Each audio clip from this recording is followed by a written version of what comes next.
Hey guys, thanks again for tuning in to see some of the video. Again, this is the Realpolitik, and I'm continuing with my, I guess you want to call it, educational series on the U.S.'s political party systems. So this video is going to cover political realignments versus sorting, because it's something that's pretty important, as we talk about the party systems and, what is exactly happening when, how are these political coalitions changing over time? How are the compositions of those coalitions changing over time? And, what are the big issues of the day that are driving those changes? So, like we kind of know one type of map, and one of those maps is this map. So this map right here, it probably looks relatively familiar. And also, just full disclaimer, all these maps I pulled from Wikipedia's on, based on each presidential election. So all credit goes to them and their contributors. But this map looks probably pretty familiar to you. We see things that are, to be expected, right? We see that the South and the Midwest here are pretty red. Meanwhile, the Northeast and the Rust Belt tend to have like a little bit more blue, along with basically the coast from California up to Washington, as well as all the way from Miami-Dade County up to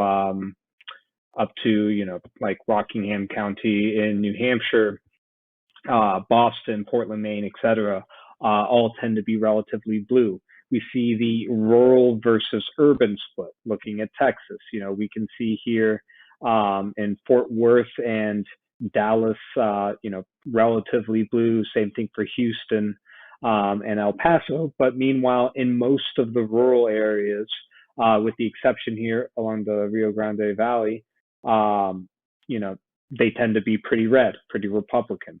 And that's, you can see that those features carry out pretty much universally with different extents in every single state. We can look at Iowa, now has become a relatively red state. And, we can see here in like Des Moines area, like blue or leaning blue at least. And then the rural areas to the west and the north and the south all tend to be pretty red.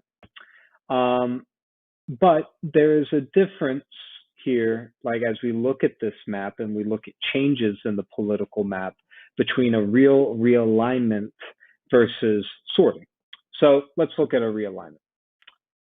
This is a realignment. This is the presidential map election of 1932. You can see that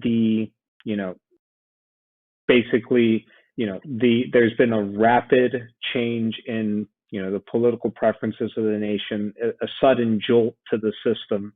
Our traditionally red states, which used to be kind of all over here, from the Northeast, spanning westward into Oregon and Washington, Idaho, really the Midwest and the North, they all used to be Republican states. And now all of a sudden they've shifted considerably to the Democrats, to FDR. And that's because of, well, the Great Depression. Herbert Hoover and the Republicans had failed to adequately address the political crisis. And, basically you've had a huge realignment to reflect, the new political debate on how they're going to solve this problem. For the Democrats, it was the New Deal. And that ushered in a political system, the fifth party system, based on the New Deal. So, that's just something, these like sudden changes that occur in our political systems, that is what a real realignment means. Now, we distinguish that with sorting, because sorting is more of the composition of the political coalitions, whether we're talking about minority voters versus, which used to be a Republican, or at least among the African American community, used to be a Republican voting bloc from the, Reconstruction time period to up until really FDR, tended to be Republican leaning. Um, you know, Democrats have, historically tended to be Southern voters. Um, but in the kind of like as time, progressed, what we had was a change of the political coalition. So we're still talking about the same issues, still talking about the New Deal, still talking about civil rights and sorts, those types of crucial issues that define the fifth party system. But the composition of the Democrats and the Republicans have changed. So we can see here, what is this? This is a map of the 1964 election. So what we see here is kind of like the first emergence of the, this is Barry Goldwater. Goldwater didn't, employ the so-called like Southern strategy that Nixon employed in 68 and 72. But what we do see here is kind of the start of that sorting. We don't have a political realignment here. We're still debating the New Deal. We're still debating civil rights. The thing is that who those voters are voting for is starting to change. So what do you see here?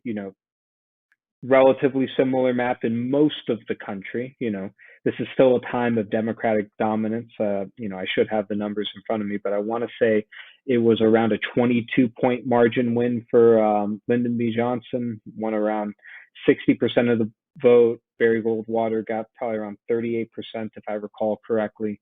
So, really it is a overwhelming win for the Democrats, and you see that reflected in most of the country.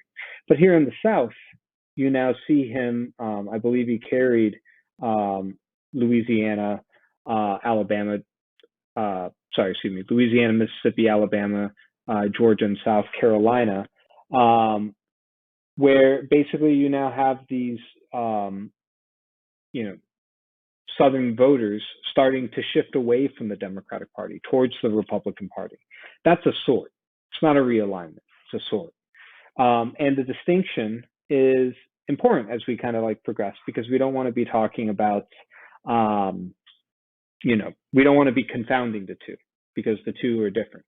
And I would argue that even what we see in our election here in 2020, or if we looked at a map of 2016 even as well, it's not really like a realignment. It's a sort.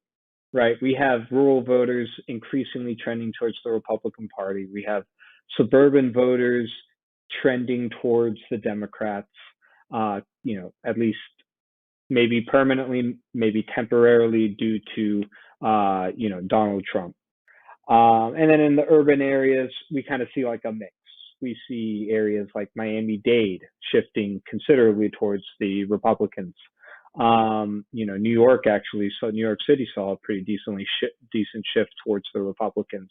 But then you get some mixed, signals, right? Because then you also have like Atlanta, which shifted pretty considerably towards the Democrats this year for numerous factors. But it's a complicated story. But again, that's a sort.